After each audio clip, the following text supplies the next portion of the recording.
من أنا من أنا من أنا لولاكم إلا حضر النبي المصطفى رسول الله صلى الله عليه وسلم. الفاتحة. أعوذ بالله من الشيطان الرجيم. بسم الله الرحمن الرحيم. الحمد لله رب العالمين الرحمن الرحيم مالك يوم الدين. إياك نعبد وإياك نستعين اهدنا الصراط المستقيم صراط الذين أنعمت عليهم غير المغضوب عليهم ولا الضالين آمين. Assalamualaikum warahmatullahi ta'ala wabarakatuh. Waalaikumsalam warahmatullahi wabarakatuh. Alhamdulillahirabbil alamin wa bihi nasta'inu ala umuri dunya waddin wassalatu wassalamu ala asrofil anbiya'i wal mursalin wa ala alihi wassabi ajmain. Qala Allah ta'ala fil Qur'anil Karim wa'bud rabbaka hatta yatiyakal yaqin. Sadaqallahul azim wa balagha rasulul karim wa nahnu ala dhalika minasyahidin wa syakirin bi qalbin salim. Amma ba'd. Hadratil muhtaramin, para alim, para sepuh bini sepuh, wabil khusus panjenenganipun Pak Dr. Tantomo ingkang kula hormati, bapak-bapak musyawirin ingkang kula hormati pula. Syukur alhamdulillah kita panjatkan kehadirat Allah Subhanahu wa taala yang telah memberikan beberapa karunia nikmat kepada kita semua, nikmat sehat, nikmat iman, nikmat Islam kepada kita semua. Yang semua itu kita tidak minta, terutama nikmat iman. Kita lahir di dunia ini, kita tidak meminta nikmat Islam, tapi Allah Subhanahu wa taala telah memberikan Islam kepada kita semua. Kita wajib bersyukur pada hari ini kita lahir, Allah Subhanahu wa taala menjadikan kita orang Islam, tidak seperti orang Nasrani, orang Buddha, orang Hindu. Jarang kita bersyukur tentang Islam kita, ya. Maka dari itu nikmat yang paling agung adalah nikmat iman Islam. Salawat serta salam mugi keatur dumateng junjungan kita Nabi besar Muhammad sallallahu alaihi wasallam, juga dumateng keluarganipun, dumateng sahabatipun, juga dumateng tiang ingkang iman, amin amin ya rabbal alamin. Syukur alhamdulillah Allah Subhanahu wa taala memberikan kekuatan kepada kita untuk bisa hadir suatu majelis yang tidak dihadiri oleh para antum yang cuma berapa gelintir, tetapi majelis yang dihadiri oleh ribuan malaikat-malaikat Allah. Suatu majelis yang disaksikan dan dibangga-banggakan oleh penduduk langit. Amin amin ya rabbal alamin. Hadirin yang dimuliakan Allah Subhanahu wa taala, pada malam hari ini kita akan baca kitab Fadhail Amal yang bab keempat, yaitu keutamaan memuliakan saudara muslim dan ancaman bagi yang menghinanya. Dari Sayyidina Abu Hurairah radhiyallahu anhu, baginda Rasulullah sallallahu alaihi wasallam bersabda, barang siapa menutupi aib seseorang muslim, niscaya Allah Subhanahu wa taala menutupi aibnya di dunia dan di akhirat. Allah Subhanahu wa taala akan menolong hambanya selama hamba itu menolong saudaranya. Dalam hadis lain juga disebutkan, yang artinya dari Sayyidina Ibnu Abbas radhiyallahu anhum, baginda Nabi sallallahu alaihi wasallam bersabda, barang siapa menutupi aib saudara muslim, maka Allah Subhanahu wa taala menutup aibnya pada hari kiamat. Barang siapa membuka aib saudara muslimnya, maka Allah Subhanahu wa taala akan membuka aibnya, sehingga Allah Subhanahu wa taala memperlakukannya di dalam rumah sendiri karena aibnya. Masih banyak hadis yang semakna dengan hadis di atas. Oleh karena itu, para dai hendaknya selalu menutup aib saudaranya, dan yang lebih penting lagi menjaga harga diri saudaranya tersebut.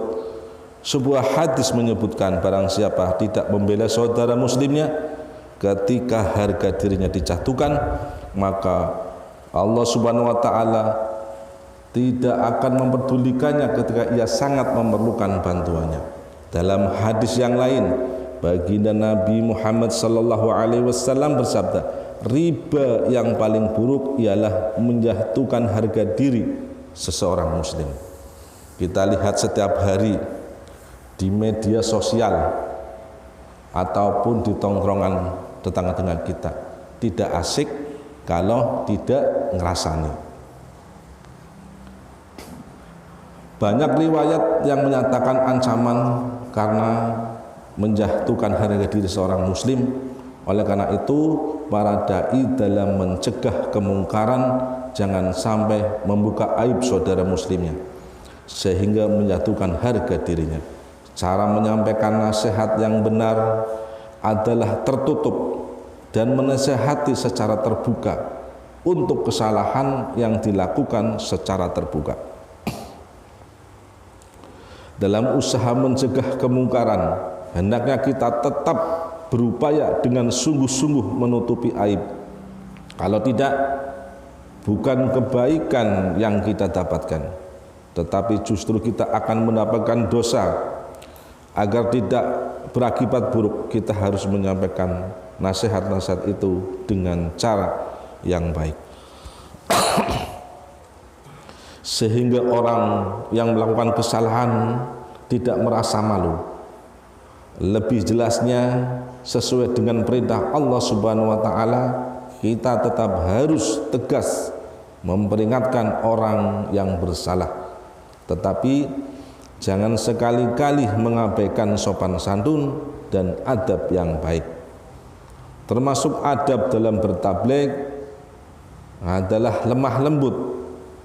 Pernah seorang memberi nasihat dengan kasar kepada Khalifah Ma'mun bin Harun ar-Rasyid, maka ia berkata, berlemah lembutlah dalam berkata, karena Allah Subhanahu wa taala mengutus orang yang lebih baik dari kamu, yaitu Nabi Musa alaihi salam dan Nabi Harun alaihi salam, kepada orang yang lebih buruk dariku, yaitu Fir'aun.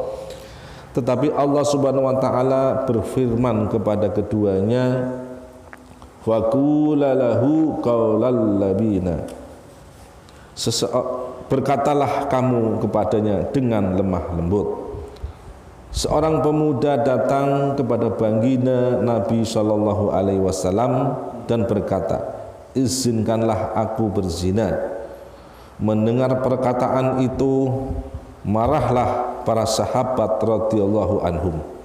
Tetapi beliau bersabda kepada pemuda itu, kemarilah, apakah kamu ingin jika seorang berzina dengan ibumu? Ia menjawab, aku korbankan diriku untukmu. Tentu aku tidak ingin. Baginda Nabi Shallallahu Alaihi Wasallam bersabda, orang-orang pun tidak suka ibunya dizinai. Apakah kamu ingin jika seorang berzina dengan anak perempuanmu? Ia menjawab, aku korbankan diriku untukmu. Tentu aku tidak ingin. Beliau bersabda, orang-orang pun tidak ingin anak perempuannya dizinai. Demikianlah baginda Nabi Shallallahu Alaihi Wasallam menanyakan hal yang sama mengenai saudara perempuannya, bibinya, sepupunya, dan sebagainya. Lalu beliau meletakkan tangannya di atas dada pemuda itu dan berdoa, ya Allah, sucikanlah hatinya, ampunilah dosanya, dan lindungilah ia dari zina. Perawi hadis itu mengatakan bahwa setelah kejadian tersebut tidak ada perbuatan yang lebih dibenci pemuda itu daripada zina. Kesimpulannya, para dai hendaknya selalu berdoa, bersopan santun, menasihati secara halus, rendah hati, dan memperlakukan orang lain dengan cara yang kita sendiri suka diperlakukan demikian.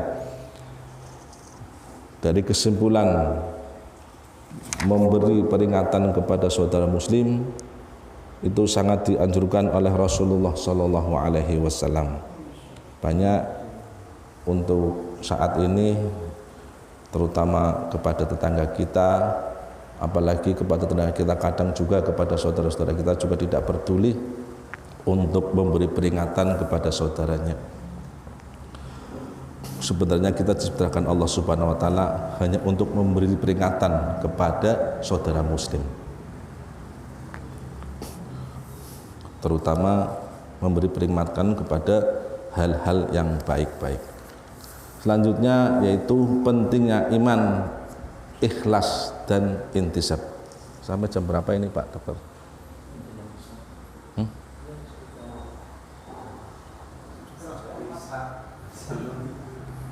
Gantian aja ya.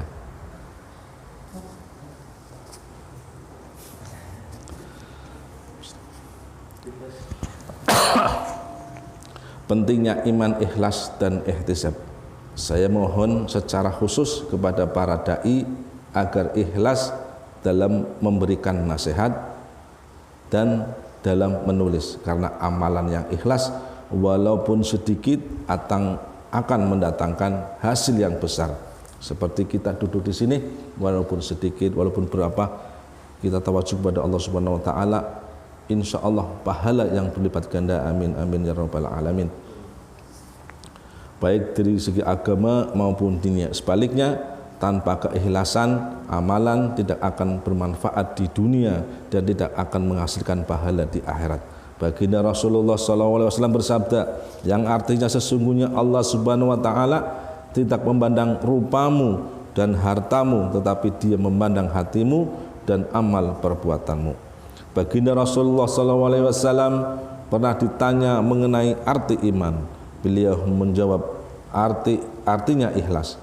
Dalam kitab At-Tahrib banyak ditulis riwayat tentang ikhlas, sebagaimana disebutkan dalam suatu riwayat bahwa ketika Sayyidina Mu'ad radhiyallahu anhu diutus ke Yaman untuk memimpin daerah tersebut, ia meminta nasihat kepada baginda Nabi Muhammad sallallahu alaihi wasallam, maka beliau bersabda, jagalah keikhlasan dalam agama, karena dengan keikhlasan meskipun amal itu sedikit akan mencukupi.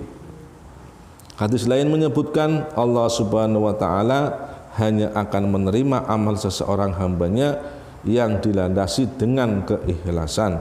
Sebuah hadis qudsi menyebutkan, yang artinya akulah yang maha kaya, yang tidak perlu dengan sekutu siapapun. Dalam kebiasaan di dunia, orang-orang yang bersekutu satu sama lain saling memerlukan dan saling menjaga hati, sedangkan Allah yang maha kaya tidak perlu dengan siapapun. Barang siapa yang melakukan suatu amalan yang menyekutukanku dengan yang lain, dalam amalan tersebut aku akan menyerahkan amalan itu kepada sekutu tersebut. Dalam riwayat lain disebutkan, maka aku akan berlepas darinya, dan amalan itu adalah bagi sekutu yang dia beramal untuknya. Sebuah hadis menyebutkan, pada hari kiamat akan terdengar pengumuman di padang mahsyar dengan suara yang keras, barang siapa yang menyekutukan Allah Subhanahu wa taala dalam amalannya, hendaklah ia menuntut pahala dari sekutu itu, karena Allah Subhanahu wa taala tidak menghendaki satu sekutu baginya. Sebuah hadis lain menyebutkan, barang siapa sholat karena riya, ingin dilihat orang lain, sungguh ia telah syirik. Barang siapa berpuasa karena riya, sungguh ia telah syirik. Dan barang siapa bersedekah karena riya, sungguh ia pun telah syirik. Tapi di sini juga ada pembahasan, kalau dalam tahap belajar terutama bagi orang awam ya, baru balik. Biasanya orang tua menyuruh anaknya untuk sholat atau untuk apa? Ayo dek sholat. Karena dia takut sama orang tuanya, di sini diniati untuk belajar, orang tuanya juga tidak apa-apa. Bagi kita, daripada kita tidak sedekah, amalan awal pertama tidak ikhlas, kalau kita dibiasakan, insya Allah bibarokati sedekah, Allah subhanahu wa ta'ala membalikan hati kita untuk menjadi ikhlas. Amin amin ya rabbal alamin.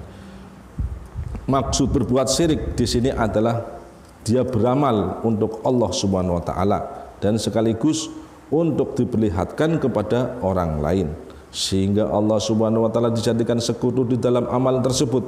Amalan itu tidak sampai kepada Allah subhanahu wa ta'ala, tetapi amalan itu hanya akan sampai kepada orang yang ia harapkan pujian dan penghargaannya. Sebuah hadis menyatakan yang artinya sesungguhnya orang yang pertama akan diadili pada hari kiamat adalah orang yang mati syahid. Ia akan dihadapkan kepada Allah subhanahu wa ta'ala, maka Allah subhanahu wa ta'ala mengingatkan kenikmatan yang diberikan kepadanya dan ia pun mengakui kenikmatan itu. Allah subhanahu wa ta'ala bertanya, apa yang kamu perbuat dengan nikmat itu? Ia menjawab, aku berperang karenamu sehingga aku mati syahid ya Allah. Maka Allah subhanahu wa ta'ala berfirman, kamu dusta, kamu berperang karena ingin disebut pemberani, dan itu telah kamu dapatkan. Maka diperintahkan agar orang itu diseret mukanya, kemudian dicampakkan ke neraka. Yang kedua, seorang yang belajar dan mengajar ilmu agama serta hafal Al-Quran, dia dihadapkan kepada Allah subhanahu wa ta'ala. Maka Allah subhanahu wa ta'ala mengingatkan kenikmatan yang diberikan kepadanya dan ia pun mengakui kenikmatan tersebut. Maka Allah subhanahu wa ta'ala bertanya, apa yang kamu perbuat dengan nikmat-nikmat itu? Jawabnya, aku belajar dan mengajar ilmu serta menghafal Al-Quran karena engkau. Allah subhanahu wa ta'ala berfirman, kamu dusta, kamu belajar dan mengajar agar disebut ulama serta kamu menghafal Al-Quran agar disebut qori, dan itu telah kamu dapatkan. Demikian pula niat-niatmu yang lain telah kamu dapatkan. Maka diperintahkan agar orang itu diseret mukanya lalu dicampakkan ke neraka. Yang ketiga adalah seorang yang dikaruniai kekayaan oleh Allah subhanahu wa ta'ala, maka Allah subhanahu wa ta'ala mengingatkan kenikmatan yang diberikan kepadanya dan ia pun mengakui kenikmatan itu. Lalu Allah subhanahu wa ta'ala bertanya, apa yang kamu perbuat dengan nikmat-nikmat itu? Jawabnya, tidak ada satupun jalan kebaikan kecuali aku berinfak di dalamnya karena engkau ya Allah. Maka Allah subhanahu wa ta'ala berfirman, kamu dusta, kamu berbuat demikian agar disebut dermawan dan kamu telah mendapatkannya. Maka diperintahkan agar orang itu diseret mukanya kemudian dicampakkan ke neraka. Na'udzubillah tsumma na'udzubillah. Oleh karena sebab itu sangat penting bagi para dai agar selalu bertujuan mencari ridha Allah subhanahu wa ta'ala dalam menyebarkan agama dan dalam mengikuti sunnah-sunnah Rasulullah sallallahu alaihi wasallam. Jangan sampai ada sedikit pun niat dalam hati untuk mencari ketenaran, kedudukan, atau agar mendapat pujian orang. Jangan biarkan niat-niat tersebut ada di dalam hati. Jika hal seperti itu terlintas dalam pikiran, segera membaca la haula wala quwata illa billahil aliyyil adzim dan beristighfarlah sebagai upaya untuk memperbaiki diri. Dengan kelembutan kasih sayang Allah Subhanahu wa taala, wasilah Rasulnya dan keberkahan firman-firmannya, saya memohon semoga Allah Subhanahu wa taala memberikan taufik kepada saya dan para pembaca untuk beramal dengan ikhlas. Amin amin ya rabbal alamin. Alhamdulillah, 2 bab telah dibacakan. Mudah-mudahan Allah Subhanahu wa taala membuka hati, membuka diri hati kita untuk bisa beramal secara ikhlas, walaupun sedikit tapi istiqomah. Al istiqomah khairu fil alfi karomah. Yang mempunyai karomah hanya para wali. Kalau nabi itu mukjizat, kalau orang-orang alim, orang-orang ulama itu maunah. Kalau karomah itu kalah dengan orang-orang yang istiqomah. Walaupun hanya sedikit, antum semua setiap baca maghrib baca Al-Quran walau 1 ayat, tapi istiqomah tiap maghrib, tiap duhur, tiap subuh, tiap apa, tapi istiqomah. Khairu fi alfi karomah. 1000 karomah lebih kalah dengan orang istiqomah. Yang punya karomah para wali. Wong istiqomah berarti lebih abdul ketimbang, lebih hebat lah, lebih hebat ketimbang wali. Amin Allahumma amin.